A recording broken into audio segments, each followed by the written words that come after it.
अस्सलाम वालेकुम। मेरा नाम कदस भाई। इस वीडियो में पिछले 24 घंटे की क्रिप्टो मार्केट की लेटेस्ट न्यूज़, अपडेट्स और साथ में अपना तजिया शेयर करूंगा। स्क्रीन पे अगर आप नज़र डालें तो ये क्रिप्टो मार्केट का हीट मैप है। ज़्यादातर आल्ट कॉइन्स जो हैं फ़िलहाल जब मैं वीडियो रिकॉर्ड कर रहा हूँ वो आपको करेक्शन करती नज़र आ रही हैं।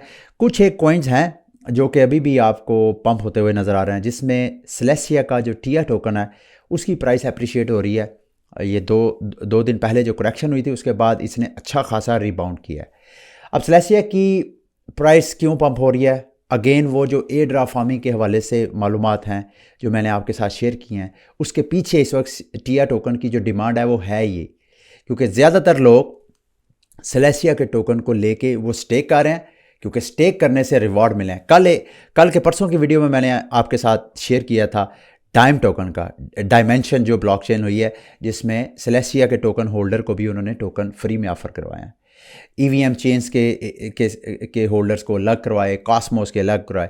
आज एक और मैं आपके साथ थोड़ी देर में शेयर करता हूं। अगर आप सेलेसिया के होल्डर्स हैं, स्टेकर हैं, तो मज़ीद आप टोकन उसके होल्ड कर सकते हैं। और अभी ये बिल्कुल स्टार्ट है, तो सेलेसिया के टोकन की डिमांड मैं मज़ीद बढ़ते हुए देख रहा हूँ। इसी तरह कॉस्मोस की टोकन की डिमांड भी आपको बढ़ती हुई नज़र आ रही है। आर्बिट्रम के टोकन की प्राइस क्यों पंप कर रही है? देखें, आर्बिट्रम की जो चेन है ये एक्चुअली 5 डिफरेंट चेन्स हैं। आर्बिट्रम 1, आर्बिट्रम नोवा, फिर 2-3 और हैं। और ये सारी जो चेन्स हैं ये अपना अपना अलग एक अपना इकोसिस्टम बिल्ड कर रही हैं। तो उस वजह से आर्बिट्रम चेन का जो टोकन है आर्ब, चूंकि इन सारे ये जो इकोसिस्टम है इसके जो गवर्निंग टोकन है वो है आर्ब, तो इसकी प्राइस मैं मज़ीद अप्रिशिएट होता हुआ देख रहा हूँ। ये जो नेक्स्ट बुल रन है, मेरे पास आर्बिट्रम के कुछ टोकन्स पड़े हुए हैं तो मैं उसको होल्ड कर रहा हूँ लॉन्ग टर्म के लिए। इंजेक्टिव की प्राइस, खैर बाकी सारा मार्केट की तरफ देखें तो ओवरऑल जो उन्होंने अपने हाई प्राइस वगैरह बनाई थी उन्हीं में वो सारा हो रहा है। और सोलाना के चेन की हाइप जो है वो ख़त्म हो गई है। फ़िलहाल इंजेक्टिव की हाइप भी आपको ख़त्म होती हुई नज़र आ रही है। आज जुमा है, हफ्ते का आखिरी दिन है, तो आई डोंट नो नेक्स्ट जब मंडे मैं आपके साथ क्रिप्टो मार्केट की न्यूज़ अपडेट शेयर करूँगा, इस दौरान क्या कुछ हो चुका होगा और उस वक्त क्या होने वाला होगा, इंशाल्लाह वो मैं बाद में आपके साथ अपडेट करूँगा। लेकिन मोस्ट लाइकली मैं बीटीसी के चार्ट की तरफ बाद में आता हूं। इस वक्त जब मैं वीडियो रिकॉर्ड कर रहा हूं, मार्केट में एक्सपेक्टेड है कि जुम्मे वाले दिन SEC अमेरिका में बिटकॉइन के स्पॉट ETF की अप्रूवल दे सकता है। पाकिस्तान और चूँकि अमेरिका के टाइम का डिफरेंस है, जब मैं रिकॉर्डिंग कर रहा हूं इस वक्त तक तो मार्केट में फ़िलहाल कोई अपडेट नहीं है। लेकिन एन मुमकिन है जब आप लोग वीडियो वॉच कर रहे हों, शायद उस वक्त जो है स्पॉट ETF की अप्रूवल आ चुकी हो। और अगर अप्रूवल आती है तो BTC की प्राइस इस सारी सिचुएशन में क्या मैं देख रहा हूं, करंट अगर आप देखें तो BTC की प्राइस जो है 43,900 समथिंग पे ट्रेड हो रही है। अगर हम इसकी बजाय वीकली चार्ट पे जाएं तो फिर हम लाइकली 2 सिनेरियोस के, इन केस कि अगर प्राइस पंप करती है तो इमीडिएट जो प्राइसेस को एक बड़ा सा पंप और डंप हो सकता है, उसके सिनेरियोस के को देख लेते हैं। मेरी नज़र में ये वो रेंज है जो कि तकरीबन 48,000 से लेके 51,000 की रेंज में यहाँ तक प्राइस जो है वो जा सकती है। और अगर इन केस अगेन दोबारा मैनिपुलेशन होती है और प्राइस सेल द न्यूज़ होता है, प्राइस नीचे डंप करती है, तो लोएस्ट प्राइस अगेन 38,000 है। अब ETF की न्यूज़ के बाद अगर कोई और एक्स्ट्रा ऑर्डिनरी कोई डेवलपमेंट नहीं होती है तो ये ETF का इवेंट ख़त्म हो जाता है। तो फिर अप्रैल तक, हाल्विंग तक मैं देख रहा हूं कि BTC की प्राइस इन्हीं 2 रेंज में, यानी 51, लोएस्ट जो है 38 और हाईएस्ट जो है 51,000 के करीब प्राइस जो है ऐसे अगली हाल्विंग तक ही ऐसे ट्रेड हो सकती है। लेकिन डेवलपमेंट ना हो ये कैसे मुमकिन है? इस हवाले से कुछ मज़ीद अपडेट्स हैं वो मैं आपके साथ शेयर करना चाहता हूँ। ETF के हवाले से lot of noise about tomorrow के भाई, जैसे कि कल की ट्वीट है और आज के हवाले से नॉइस है कि ETF अप्रूव हो जाएगा। लेकिन ये भी ब्लूमबर्ग के जर्नलिस्ट हैं जो कि रिपोर्ट कर रहे हैं, जबकि एक दूसरा जर्नलिस्ट है, एरिक शायद उनका नाम है, वो कॉन्फिडेंट है कि आज हो सकती हैं, जबकि ये कह रहा है कि मैं अभी भी कॉन्फिडेंट हूं कि 8 या 10 जनवरी को अप्रूवल होगी। अगर आज हो जाती है तो सरप्राइज़ है, नहीं तो 8 या 10 को अप्रूवल हो सकती है। अब इस सूरत हाल में आर्थर रीस ने एक बड़ा खूबसूरत आर्टिकल लिखा है ये मैं लिंक आपकी इस वीडियो की डिस्क्रिप्शन में आपके लिए शेयर कर दूंगा। मैं आपको रिकमेंड करूंगा ये आर्टिकल लाजमी पढ़िएगा, खसूसन अगर आपने आइंदा क्रिप्टो मार्केट किस जानिब जा सकती है उसको स्टडी करना है डीपली। 2 आर्टिकल हैं एक्चुअली, एक और है वो भी मैं अभी आपके साथ शेयर करता हूँ। अच्छा जी, इसने जो अमेरिका की मैक्रो इकोनॉमिक पॉलिसीज़ हैं जो कि इन्वेस्टमेंट मार्केट्स के ऊपर अपना इम्पैक्ट छोड़ती हैं, उसके हवाले से अपना एनालिसिस पेश किया आर्थर रेस ने। आर्थर रेस का सारा आर्टिकल आपने पढ़ना है तो आप ज़रूर पढ़ें, लेकिन मैं आपको जितना जिस्त है आर्टिकल का मैं जितना अंडरस्टैंड किया वो बता देता हूँ। आर्थर रेस कह रहे हैं जी कि मार्च तक गवर्नमेंट जो यूएस गवर्नमेंट है उसकी मॉनेटरी पॉलिसीज़ की वजह से वहाँ पे एक इकोनॉमिक क्राइसिस आएगा, बैंक्स फेलियर्स होंगे। इसने कहा कि तकरीबन जो पहले 2 हफ्ते हैं मार्च के उसमें बैंक फेल होते हुए नजर आएंगे। वहाँ पे वक्ती तौर पे मार्केट ओवरऑल सारी जो मार्केट्स हैं उन सब के ऊपर प्रेशर आएगा, जिसमें बिटकॉइन की प्राइस मोस्ट लाइकली 40% मजीद क्रैश कर सकती है। और उसके बाद फिर अमेरिका अपने इंटरेस्ट रेट पॉलिसी को चेंज करेगा, जिसमें इंटरेस्ट रेट को कट लगाना शुरू करेगा अपनी इकोनॉमी को बचाने के लिए। तो उसमें जब कट लगना शुरू होगा फिर मार्केट में लिक्विडिटी आएगी, पैसा आएगा, तो फिर मार्च के बाद सारी इन्वेस्टमेंट मार्केट्स जो हैं वो दोबारा पंप होना शुरू होंगी। ये उनका आर्थर रेस का एक थीसिस है। दूसरा, ये बड़ा इंटरेस्टिंग आर्टिकल है, इसको मैं रिकमेंड करूंगा। कॉइन टेलीग्राफ ने ये लिखा है, मुख्तलिफ जो एनालिस्ट है उनकी राय ली है कि स्पॉट ETF अप्रूवल अगर हो जाता है तो व्हाट इफ, उसके बाद अगर हो जाता है तो फिर क्या होगा।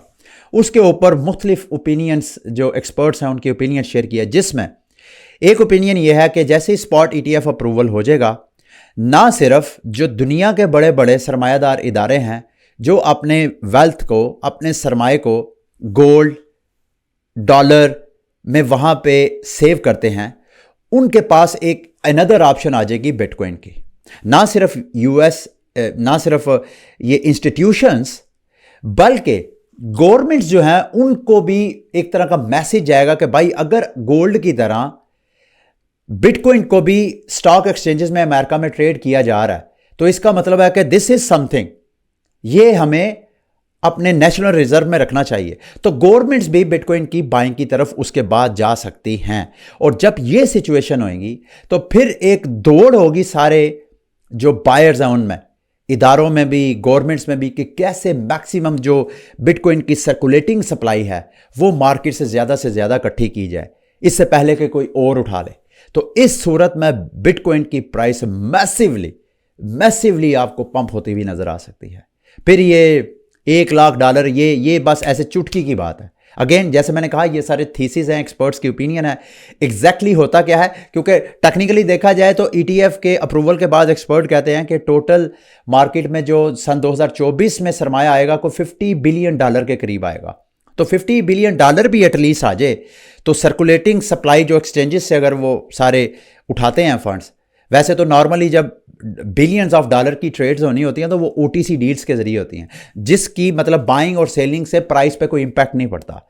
तो अगर ये इंस्टीट्यूशंस और गवर्नमेंट्स बिटकॉइन की इसी तरह की जैसे डिमांड क्रिएट करते हैं तो बिटकॉइन की प्राइस को, मेरे दोस्तों भाइयों, हम सब सरप्राइज होंगे, इतना ज़्यादा पंप लगेगा, क्योंकि मार्केट में circulating supply comparing with demand बहुत कम है। और ये बात याद रखिएगा, जब सर्कुलेटिंग सप्लाई से हट के होल्डर्स के पास ये जाएंगे तो चूंकि मार्केट में डिमांड जो है ये कोई छुपी हुई नहीं होगी, जाहिर बात है ये सारी चीज़ें ओपन होगी, पब्लिक होगी, तो होल्डर्स तो मजीद होल्ड करके बैठेगा। जितना प्राइस अप्रिशिएट होती जाती है, जितना डिमांड बढ़ती जाती है, होल्डर का उतना ही कॉन्फिडेंस बढ़ता जाता है कि भाई ये एक ऐसा एसेट है जो मेरे बच्चों का और मेरे मुस्तकबिल के लिए ज़रूरी है, तो वो उसको सेल नहीं करेगा। जाहिर बात है उसमें से प्रॉफिट टेकिंग भी होती रहेगी, ये सारा काम होता रहेगा। लेकिन ये सारा थीसिस बड़ा इंटरेस्टिंग ये आर्टिकल है कॉइन टेलीग्राफ का, मैं आपको रिकमेंड करूंगा, लाजमी देखिएगा। उन्होंने कहा जी कि ये दुनिया के इस वक्त जो सरमाया है उनमें से ज़्यादातर फाइनेंशियल एडवाइज़र एसेट्स जो ट्रिलियंस में 30 ट्रिलियन फाइनेंशियल एडवाइज़र्स के पास है, 12 ट्रिलियन जो है वो रिटेल डायरेक्ट के पास है और प्राइवेट बैंक्स वगैरह के पास। ये सरमाए का एक तरह का चार्ट है। तो बड़ा खूबसूरत आर्टिकल है, मुख्तलिफ ओपिनियंस हैं रंग बिरंगी। ये आपकी फ्यूचर में जो क्रिप्टो मार्केट की अंडरस्टैंडिंग है उसके लिए ये बड़ा इंटरेस्टिंग आर्टिकल है। अच्छा, मैं स्टार्ट में आपको बता रहा था टिया का टोकन। तो अगेन ये जैसे डाइम टोकन मैंने आपको बताया था कि उन्होंने भी मुख्तलिफ जो ऑन चेन एक्टिव यूज़र्स हैं उनको अपना टोकन फ्री एयर ड्रॉप करवाया। इसी तरह सागा भी अपना करवा रहा है, और सागा के जो जेनेसिस एयर ड्रॉप है उसका ये आर्टिकल उसके जो फाउंडर हैं या सीईओ है उन्होंने आर्टिकल लिखा है मीडियम के ऊपर। अगर आप ये पढ़ना चाहें तो आप पढ़ सकते हैं। इसमें जो क्लेम करने का प्रोसेस है एलिजिबिलिटी का वो देख लें। फॉर एग्जांपल अगर आप कास्मोस के एटम टोकन के होल्डर हैं तो उसकी बाकायदा डेट लिखी है, जो स्नैपशॉट इन्होंने ऑलरेडी ले लिया है। स्नैपशॉट इन्होंने स्टार्ट किया है यानी अप्रैल 2023 से 20 अप्रैल से लेके 20 अक्टूबर तक। अगर आपने इस दौरान कास्मोस के टोकन स्टेक किए हैं तो आप एलिजिबल है। इसके अलावा स्लेशिया का टिया टोकन अगर आपने 7 नवंबर से लेके 1 दिसंबर तक होल्ड किया, स्टेक किया मिनिमम 23 टिया टोकन, तो भी आप एलिजिबल है। और ये मल्टीपल एलिजिबिलिटी के क्राइटेरियाज हैं, आपको उतने ज़्यादा टोकन मिलेंगे। इसी तरह पॉलीगॉन का जो मैटिक टोकन है वो इन्होंने 20 अप्रैल से लेके 10 अक्टूबर सेम वही, और साथ उसकी इन्होंने सारी लिखी हुई। तो ये सारा आर्टिकल अगर आप चाहें तो आप पढ़ सकते हैं। एवलॉन्च की चेन के जो ऑन चेन यूज़र्स हैं उनको भी अपना टोकन ऑफर करवा रहा है। मेरे दोस्तों भाइयों, इस वक्त क्रिप्टो मार्केट में हॉट टॉपिक्स गेमिंग इकोसिस्टम्स है। इस वक्त हॉट टॉपिक्स जो हैं विटालिक बटरन ने जो हिंट दिया पिछले 2-4 दिनों से वो काफ़ी एक्टिव है। पहले उसने लिक्विड स्टेकिंग के हवाले से, फिर री स्टेकिंग के हवाले से, और फिर स्टेकिंग की डिसेंट्रलाइजेशन के हवाले से, फिर कल जो मैंने आपके साथ शेयर किया ENS इथेरियम नेमिंग सर्विस के हवाले से।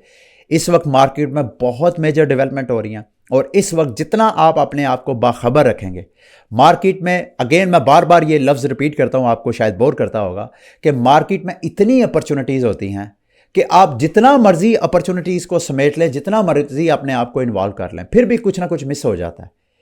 तो ये मार्केट अपॉर्चुनिटीज़ से भरी हुई है। इन अपॉर्चुनिटीज़ के अंदर रिस्क भी हैं। तो प्लीज़ जब आप इन अपॉर्चुनिटीज़ की तरफ जाते हैं तो विदाउट मतलब कंसिडरिंग रिस्क जो है वो आपके लिए नुकसानदेह हो सकता है। तो रिस्क के साथ साथ आपने इस मार्केट से मैक्सिमम बेनिफिट निकालने की कोशिश करनी है। अच्छा, ये थॉर ने एक बड़ा इंटरेस्टिंग आर्टिकल लिखा है, मैं चाहता हूँ अगर आप इसको रीड करना चाहें। ये एयर ड्रॉप फार्मिंग के हवाले से उसने कहा जी इंजेक्टिव का इंज टोकन, स्लेशिया का टिया टोकन और कास्मोस का एटम टोकन की जो एयर ड्रॉप फार्मिंग के हवाले से इस वक्त मार्केट में हाइप है।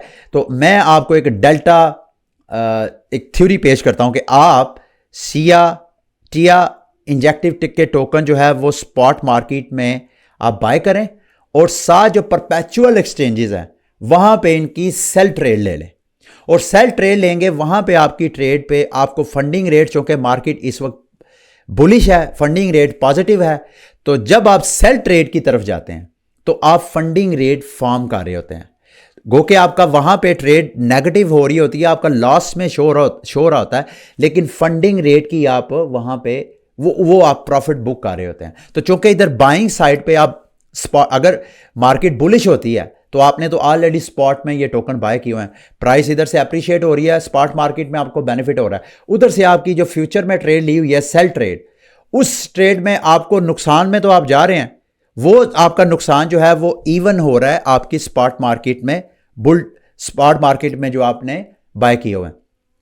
तो इन दोनों को हेज करने के साथ साथ जो फंडिंग रेट है उसकी आप फार्मिंग कर सकते हैं। ये बड़ी अच्छी स्ट्रेटजी है, कुछ लोग इस तरह करते हैं। अगर आप इसको मजीद स्टडी करना चाहें अपने एनालिसिस के लिए तो आप कर सकते हैं। एनालॉस के बारे में आप मेरे से पूछ रहे हैं, देखें एनालॉस अनदर मार्केट में जो मीम कोइन है, पिछले चंद 1-2 हफ्ते जो है वो मीम कोइन की हाइप रही, और जैसे ही मार्केट ने दोबारा करेक्शन की है, सोलाना की प्राइस जो है वो 100 मेरा ख्याल $25-27 को टच करके दोबारा जब हुई है तो सारी हाइप ऑलमोस्ट जो है, फिलहाल जब मैं वीडियो रिकॉर्ड कर रहा हूँ तो हाइप ऑलमोस्ट फेड आउट हो चुकी है। अब इस सिनेरियो में सोलाना के बारे में मैं अपनी आपको कमेंट दे देता हूँ। मैं ये समझता हूँ मीम कोइन, सोलाना भी एक मीम कोइन है। In other words, Solana is a dead coin of all the time but alive at any time. ये मीम कोइन की नेचर ये होती है कि अगर कोई इवेंट नहीं है, अगर कुछ मतलब कोई ऐसी चीज अपडेट नहीं हो रही है कि जो प्राइस को मूव करे, तो फिर ये डेड कॉइन्स हैं, बड़ी टाइट रेंज में फिर उसके बाद ट्रेड होते हैं।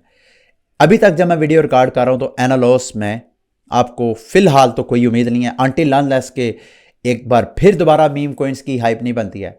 और क्या आप दोबारा एनालॉस उस हाइप में पार्टिसिपेट करेगा? क्या उस हाइप को दोबारा एनालॉस ट्रिगर करेगा? मुझे पता नहीं क्यों बड़ा मुश्किल लग रहा है, क्योंकि अक्सर अगर हम दीगर जो पैटर्न है मीम कॉइन्स के, उनके पैटर्न को देखें और अगर एनालॉस भी उसी पैटर्न को फॉलो करता है तो वो पैटर्न क्या है?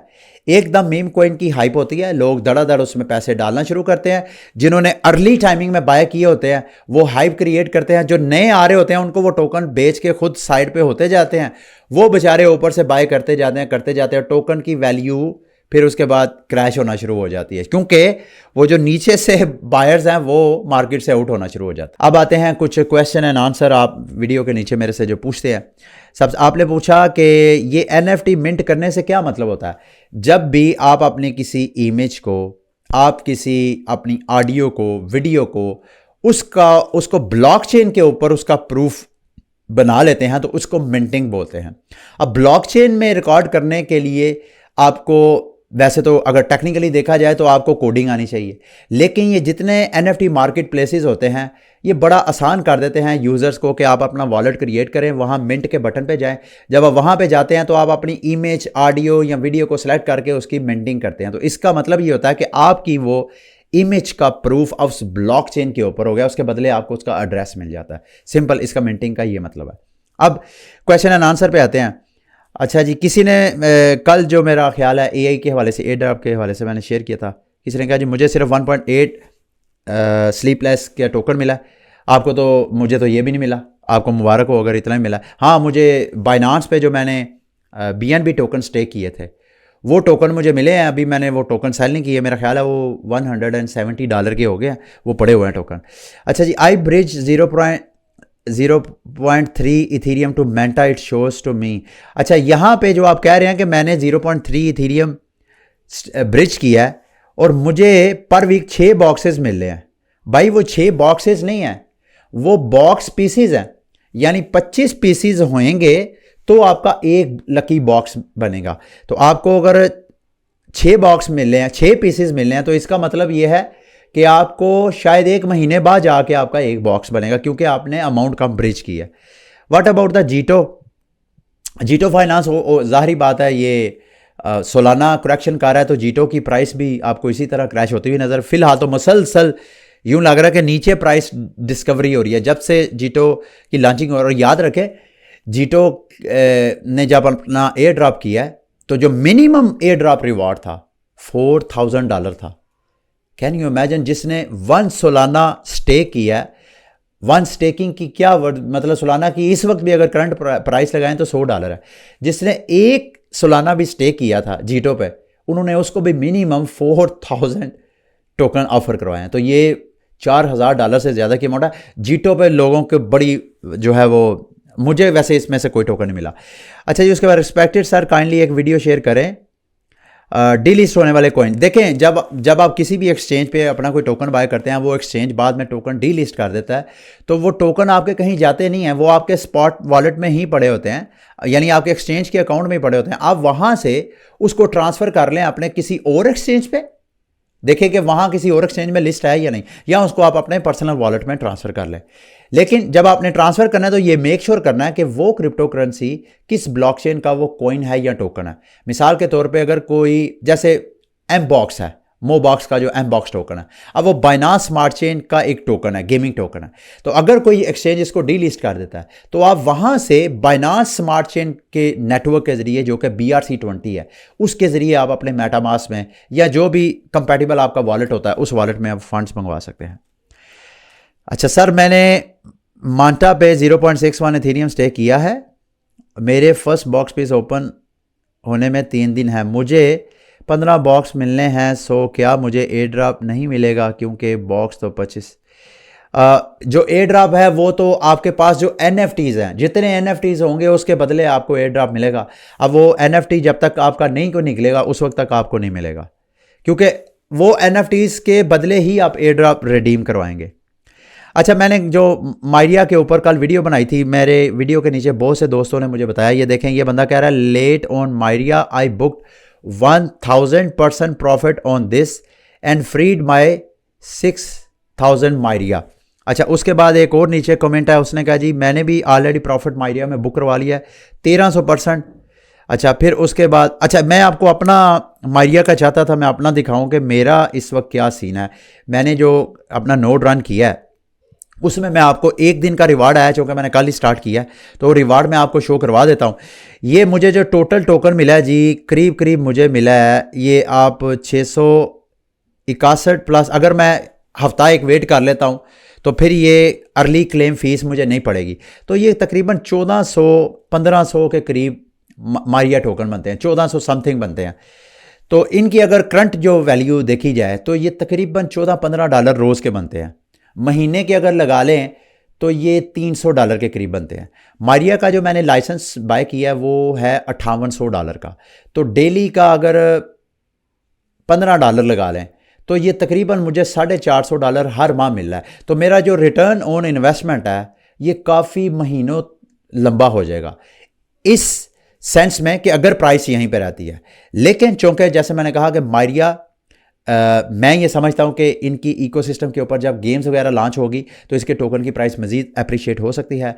फिर मैं ये भी सोच रहा हूँ कि अभी ये बुल रन है तो इस बुल रन में मार्केट ने भी ऊपर जाना है। तो मैं ये उम्मीद कर रहा हूँ कि एटलीस्ट जो मेरी इन्वेस्टमेंट है $5800 ये मुझे प्रॉफिट दे के, और याद रखिएगा ये एक पैसिव इनकम है। तो मैंने यहाँ पे इन्वेस्ट भी वो किया है जो मैंने अपनी जेब से इन्वेस्ट नहीं किया, मैंने मांटा के NFTs सेल करके मार्केट में वहाँ से जो मुझे प्रॉफिट आया वो मैंने इधर री इन्वेस्ट कर दिया, इस उम्मीद के साथ कि अगर आ गया तो आ गया, ना आया तो ना सही। तो आपने यहाँ पे अगर इन्वेस्टमेंट करनी है तो इसकी अच्छी तरह कैलकुलेशन करके करिएगा। अच्छा जी, उसके बाद मुकद्दस भाई काइंडली बता दें कि अब साए को बाय करना चाहिए या नहीं, इसका टोकन कैसा है। मेरे से पूछें तो मैं साए टोकन की लॉन्चिंग की प्राइस मैं $1-2 देख रहा हूँ, लेकिन उसके बाद मैं उसकी प्राइस उससे ऊपर नहीं देख रहा। मैं गलत हो सकता हूं, उसकी वजह यह है कि पीछे जो बैकग्राउंड पे टीम है आर्बिट्रम की टीम, वो टीम बहुत स्ट्रांग है। तो यहां पे जो टीम है वो बड़ा मैटर करती है। वो ऑलरेडी मार्केट के एक रिनाउंड प्लेयर्स हैं, मार्केट में ऑलरेडी उनकी छाप है, उन्होंने काम करके दिखाया, बिलियंस ऑफ डॉलर का ऑलरेडी TVL है उनकी चेन के ऊपर। तो ये सब कुछ होने के बावजूद मेरी असेसमेंट गलत हो सकती है, लेकिन मैं ये एक्सपेक्ट कर रहा हूँ कि $2-3 भी अगर मिल जाए तो क्या बात है। क्योंकि जिन जिन बंदों ने अभी उनकी, अच्छा ये भी याद रखिएगा, आज मैं इनकी ट्वीट देख रहा था कि अभी ये जो इन्होंने एयर ड्रॉप करना है, जिसकी मालूमात मैंने कल आपके साथ शेयर किया सब दोस्तों के साथ, वो कह रहे हैं ये सीज़न 1 है, सीज़न 2 भी अभी आने वाला है। तो इसका मतलब यह है कि अभी भी अगर आप कीज़ वगैरह बाय करते हैं तो आपको सीज़न 2 में आप क्वालिफाई कर सकते हैं। लेकिन अगेन आपने ये मेक श्योर करना है, इस वक्त जो कीज़ की प्राइस है वो 1 इथीरियम के करीब करीब पहुंची हुई है, शायद उससे भी ऊपर, मैंने दोबारा नहीं चेक किया, 2-3 दिन हो गया। तो कीज़ की प्राइस भी बढ़ती जा रही है, ठीक है। इस हिसाब से आपने सारी कैलकुलेशन करनी है। अगेन ये मायरिया के हवाले से अगेन एक बंदे ने ट्वीट किया, यू आर वेरी लेट और मायरिया ऑलरेडी अप 900%। इसने भी 5 महीने पहले इन्वेस्टमेंट की थी और 900% इस बंदे ने प्रॉफिट बुक किया। ये सब यूट्यूबर खुद सारे टास्क, फिर जब आखिर में इनविटेशन का टास्क आते हैं तो ये लोग चैनल पे डालते हैं। आपकी ओपिनियन है, आई रिस्पेक्ट है। Brother how did you pass KYC? Simple है जी, KYC में आपने अपना नेशनल ID कार्ड देना है, आपने सेल्फी मेरा ख्याल है देनी है, और उसके बाद आपको कोई यूटिलिटी बिल चाहिए जिसमें आपके एड्रेस को उन्होंने प्रूफ करना है, ठीक है। भाईजान बिट फ्लो पर कैसे STX स्टेक? बिट फ्लो पे नहीं करना आपने STX स्टेक, बिट फ्लो पे वो तो एक डेक्स है। आपने डाओ जो है वो, उसका लिंक मैं वीडियो के डिस्क्रिप्शन में दे दूंगा, वहां पे आपने जाके अपने STX को स्टेक करना है, वहां से आपको पेज टोकन मिलेगा। फिर आपने बिट फ्लो पे जाके अपनी लिक्विडिटी ऐड करनी है पूल्स में। यानी अगर फॉर एग्जांपल आपके पास 50 STX टोकन है तो 50 ही उसके पेज टोकन है, उनके पूल में आप ऐड करें, आपको LP टोकन मिलेंगे और इस तरह आप उसका रिवार्ड ले सकते हैं, ठीक है। मेरा ख्याल है वीडियो काफ़ी लंबी हो गया। ये थी मेरी आज की वीडियो। उम्मीद करता हूँ मेरी आज की वीडियो भी आपके लिए इन्फॉर्मेटिव रही होगी। अगली वीडियो तक के लिए मुझे इजाज़त दें। अल्लाह हाफिज़।